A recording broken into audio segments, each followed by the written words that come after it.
Seguramente hayas oído hablar de la diabetes o hayas vivido en una comida familiar la situación de que tu tía se come 3 platos y el postre y finalmente pide el café sin azúcar porque dice que está a dieta por la diabetes. Pero realmente, ¿qué es la diabetes? La diabetes es una enfermedad metabólica crónica caracterizada por niveles elevados de glucosa en sangre, que con el tiempo conduce a daños graves en el corazón, vasos sanguíneos, ojos, riñones, entre otros. La insulina es una hormona producida por el páncreas para controlar el azúcar en sangre. La diabetes puede ser causada por muy poca producción de insulina, por la resistencia a la insulina o por las dos causas. Hay dos tipos principales de diabetes, cada una caracterizada por causas y riesgos propios. En primer lugar, la diabetes de tipo 1. El cuerpo no produce o produce muy poca insulina. Esto se debe a que las células del páncreas que producen insulina dejan de trabajar. Las personas que padecen esta enfermedad necesitan inyecciones diarias de insulina. Por el momento, la causa exacta de la incapacidad del páncreas de producir la insulina necesaria se desconoce. Así que como miembros de la sanidad futura tenemos un gran reto. En segundo lugar, tenemos la diabetes de tipo 2, que es el tipo más común. En este caso, el cuerpo es resistente a la insulina y no la utiliza con la eficacia que debería, y casi siempre se presenta en edad adulta, aunque por desgracia también hay niños con diabetes. ¿Cómo saber si tus niveles de azúcar en la sangre están normales? Partiendo de la base de que el nivel normal de azúcar en la sangre debe ser inferior a los 140 miligramos de cilitro, es fácil. Hay muchos aparatos que te permiten calcular la concentración de azúcar en sangre en menos de un minuto y son bastante rápidos y económicos y a su vez efectivos. Sin embargo, hay diversos síntomas que nos pueden ayudar a detectar si tenemos diabetes o si una persona cercana sufre de ella. Por ejemplo, destaca la necesidad de orinar con más frecuencia, la deshidratación, la boca reseca, el aumento de la sed, el aumento de apetito aunque se haya comido alimentos hace muy poco, la pérdida de peso inexplicable o sin razón aparente, la fatiga sin justificación. Algunas personas justifican que ven borrosa o no ven de la misma eficiencia que veían antes, falta de concentración, hormigueo en las manos y pies, dolor de cabeza. A veces las heridas tardan más tiempo en sanar. El principal protagonista de la diabetes es el páncreas, el cual tiene función glandular. Es una glándula anficrina, es decir, presenta tanto secreción endocrina como exocrina. En cuanto a la exocrina, vierte los jugos pancreáticos al duodeno, donde se acaba de digerir las grasas, proteínas y carbohidratos. En cuanto a su secreción endocrina, se vierte las hormonas que genera a la sangre, entre las que destacan la insulina y el glucagón. Distribuidos por todo el órgano y rodeados por ácidos pancreáticos, encontramos multitud de formaciones denominadas islotes de Langerhans, que están compuestos por células productoras de hormonas que pasan directamente a la circulación sanguínea. En concreto, tenemos dos tipos de células: las células alfa, que secretan insulina, por lo tanto producen una disminución de glucosa en sangre, y las células beta, que secretan glucagón y por lo tanto se produce un aumento de glucosa en sangre. La diabetes es una enfermedad presente en todo el mundo. No obstante, a continuación se mostrarán los datos de los países con más porcentaje de casos, las características comunes de las personas que la padecen y cómo han aumentado o disminuido estos casos.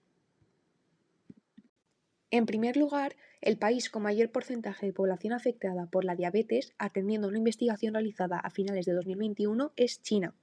Este país contó con más de 140 millones de diabéticos. Asimismo, se destacan otros conocidos países como India, Pakistán y Estados Unidos, este último con 32,2 millones de enfermos. Cabe destacar que estos datos deben analizarse teniendo en cuenta la población de cada uno de los países. Aunque se considere que China presenta el mayor número de casos de diabetes, es importante destacar que eso solo representa el 13% de la población total. De hecho, México presenta un 15% de casos, solamente que a nivel numérico no llama tanto la atención. Y aunque esté en cuarta posición, Estados Unidos y otros países de América son los países que más se relacionan con esta enfermedad. De hecho, se considera que es la sexta causa de mortalidad en América.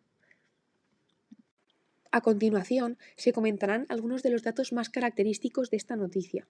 Como bien indica el título, se ha producido un aumento considerable del porcentaje de personas que padecen diabetes de tipo 2, haciendo alusión sobre todo a adolescentes y a jóvenes.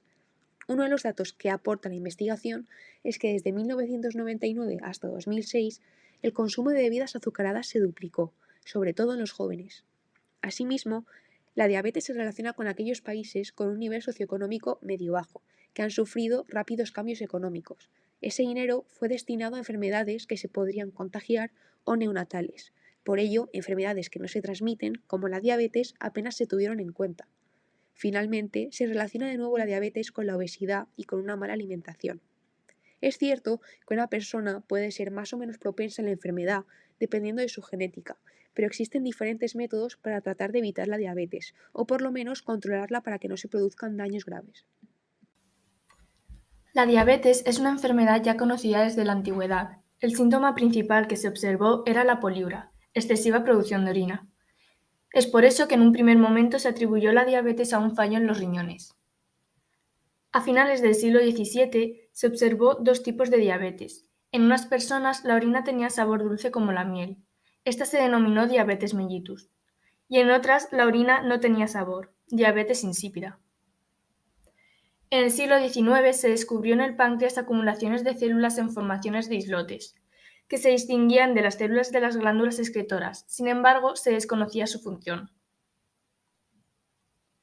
Fue en 1889 cuando Joseph von Mering y Oskar Minkowski extirpan el páncreas a animales para estudiar qué ocurre en ausencia de los jugos pancreáticos, y observan cómo los animales tienen sed y orinan mucho.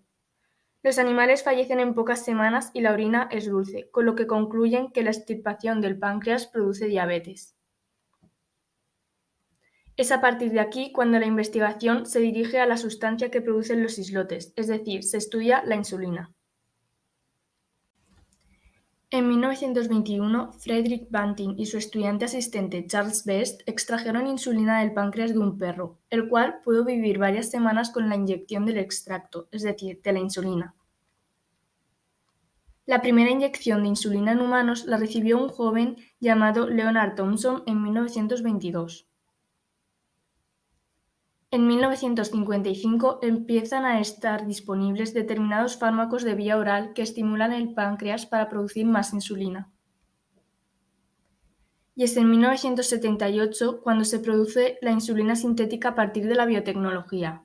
Se indujo a la bacteria Escherichia coli a producir una insulina idéntica a la insulina humana. Hasta ese momento, toda la insulina era derivada de los páncreas de vacas y cerdos, y es por eso que se producían reacciones alérgicas. El tratamiento para la diabetes tipo 1 implica la colocación de inyecciones de insulina o el uso de una bomba de insulina, así como revisiones frecuentes del nivel de glucosa sanguínea y el conteo de hidratos de carbono. El trasplante de páncreas o de células de los islotes puede ser una opción para algunos pacientes con diabetes tipo 1. Por otra parte, el tratamiento de la diabetes tipo 2 implica principalmente cambios en el estilo de vida y el control de niveles de glucosa sanguínea, junto con la administración de medicamentos orales para la diabetes, insulina o ambos. En cuanto a los nuevos tratamientos para la diabetes tipo 2, encontramos dos puntos de vista. En primer lugar, encontramos los centrados en la pérdida de peso, como pueden ser Rio Europe, Rio Lipids y Rio Diabetes. Por otra parte, encontramos los centrados en la enfermedad, como son los agonistas del receptor GLP-1 de acción prolongada, los inhibidores del DPP-4 y el péptido de tipo glucagón 1. En cuanto a los nuevos tratamientos para la diabetes tipo 1, destacan tres: SHIELD, estudios con agonistas del receptor GLP-1 y estudios con inhibidores del SGLT2. SHIELD.